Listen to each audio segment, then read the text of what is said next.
So here we're going to look at double integrals over polar regions. So our goal is still to find the volume between a surface f of xy and a region r on the xy plane. Right? This is still what we're trying to get at in this entire chapter. And we are going to think about regions that are more easily described using polar coordinates because there are some parts of circles or they're a little bit more circular than rectangular. So let's imagine that we have the region that I've drawn here on the xy plane, and then instead of breaking this up into rectangles, as we did before in our first partition when we talked about double integrals to find volumes of rectangular prisms, that instead we break up into polar rectangles, so that our first partition might look like concentric circles, maybe something like this, and then we partition in this direction, in a radial direction. So that, of course, we've created a partition, and now we've got, instead of rectangles that have straight edges, we have a section that looks something like this. And it is not a rectangle, right? But that's what's going to make up our area element. We need the area of this little, we'll call it a polar rectangle, because our work is still going to be, let's find the area of each of these rectangles in a systematic way. We're going to add them up. We're going to find the volume of each prism, but the base is no longer a rectangle. And so our area element might then change. So our strategy here is going to be, let's figure out if we are going to break something up this way, and we're going to do the same thing as we do when we set up any integral, right? We partition, and then we sample a point in our rectangle. We find the height at that point. We add up all of the volumes of each prism, and then we take a limit. I'm not going to go through that whole process, but we are going to think very specifically about what is the area now of one of these polar rectangles. So a polar rectangle is a region described in polar coordinates by the following inequalities. R is between A and B. So let's suppose that, let me draw a little polar rectangle. So that right there this is our polar rectangle right here. And R, the radius, can be described as being between A and B. So if this first length is A, let's call that distance A. And then the longer length is going to be our radius of B. So you can see here that R is between A and B. And theta, our angle, a little change in theta here, right there, our theta is going to be between, we're going to call this first angle alpha, and the angle that goes all the way to our second radial length, we're going to call that angle beta. So there's our little region. We've described it, theta being between alpha and beta, R being between A and B. And we want to know what is the area of this little polar rectangle. What is the area of that rectangle? So, all right, so let's think about this. We can think of this as a sector, right? This is the sector of a circle, a larger sector, and we can take away from it a smaller sector. And when we subtract the areas of these two sectors, we obtain our polar rectangle. So the area of a sector, and you can do this by setting up a ratio. I might do this in class, but it's just going to be 1/2 times r squared, 1/2 times r squared theta. Okay, so for our polar rectangle, we have that we're going to do the area of the large sector.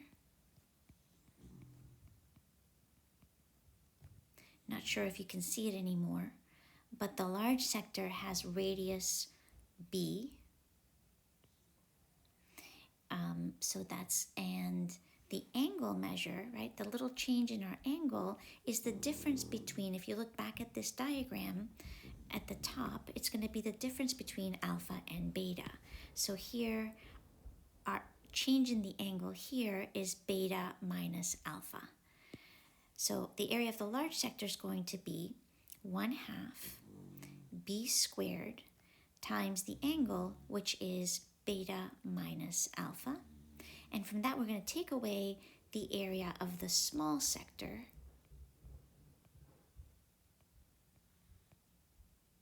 which actually has the same angle, but its radius is A instead of B, right? So from here to here, that was A, but we have the same angle or change in angle, beta minus alpha.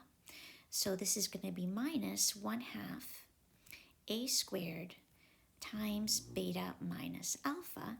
And this expression represents the area of the polar rectangle.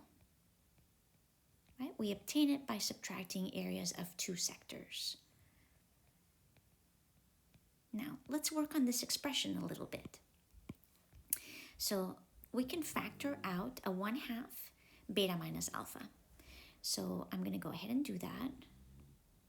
Right? The angle is shared by both sectors. So we factored that out, and we're left with b squared minus a squared, which we can also factor. So this is 1/2 times beta minus alpha times b minus a times b plus a. And I'm going to rearrange the terms just a little bit. Multiplication is commutative, so I can do that.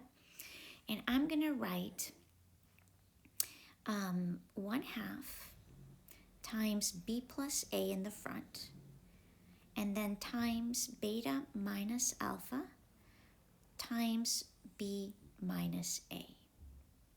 And I'm going to call this beta minus alpha for a little polar rectangle. Remember that these things are very, very, very tiny. When we've split our region on the xy plane into polar rectangles, this I'm going to call our change delta theta. And b minus a, well, that's the change in the radii. So I'm going to call that delta r. And notice that I'm going to go back to the diagram at the top. 1/2 times b plus a, well, that's an average of the two radii, a and b. So that average maybe might be over here, right? It might be this length gives us the average. And I'm going to label that with a little r and a bar above to denote this is the average of the radii.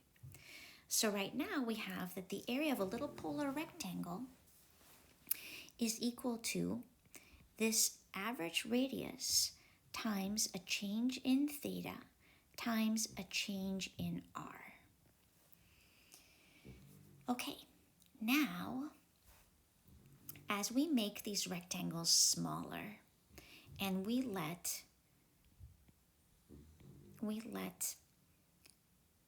beta and r get really close to each other, beta and b and a get really close to each other, right? So we let a get very close to b and very close to the radius. They're getting infinitesimally small, which means that the average, I can just replace that with r, because when these get so tiny, right, so tiny, then the average radius here inside that little teeny tiny polar rectangle can be just represented by an r. The smaller this gets, the closer this is just going to get to the radius from the origin to that point. So I'm going to represent that with an r. And well, we know that if we are letting delta theta and delta r get really, really, really tiny, we can also replace those with dr and d theta. So that now our area element, right, this is really a change in area. Our area element will be dA equals the radius r times dr times d theta. So there is our area differential that we're going to have to use in our double integral, because we're no longer dealing with rectangular bases to our prisms, but each base is a little polar rectangle. So let's set up our double integral to calculate volume over a polar region. So calculating volume over a polar region,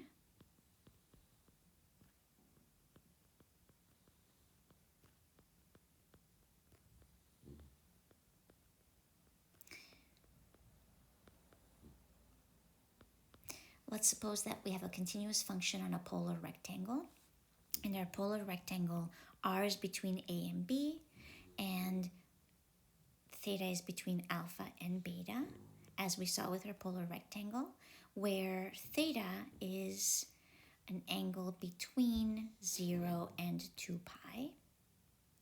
Then the integral, double integral over our region of our surface, f of xy dA, will be represented by the integral from alpha to beta, integral from a to b for r, and this will be f of xy, but our area element, or our area differential now, is r dr d theta. So this is our area element, dA, coming from the base that's now a polar rectangle. And notice that I set this up so that dr is first, and so our limits of integration for the first integral are with respect to r, for the second integral are with respect to theta. And as often as I can, I'm going to set up all the integrals so that we integrate with respect to r first and then with respect to theta. There's one last thing to do here, which is we would like to also represent our function in terms of polar coordinates. So our function can be rewritten with x equal to r cosine theta and y equal to r sine theta. So our double integral over the polar region will be the integral from theta equals alpha to theta equals beta, integral from r equals a to r equals b. F of x is r cosine theta, so we've reparametrized our surface with respect to polar coordinates, and y is r sine theta, and our area differential is r times dr times d theta. So now we will turn to a few examples finding volume over polar regions.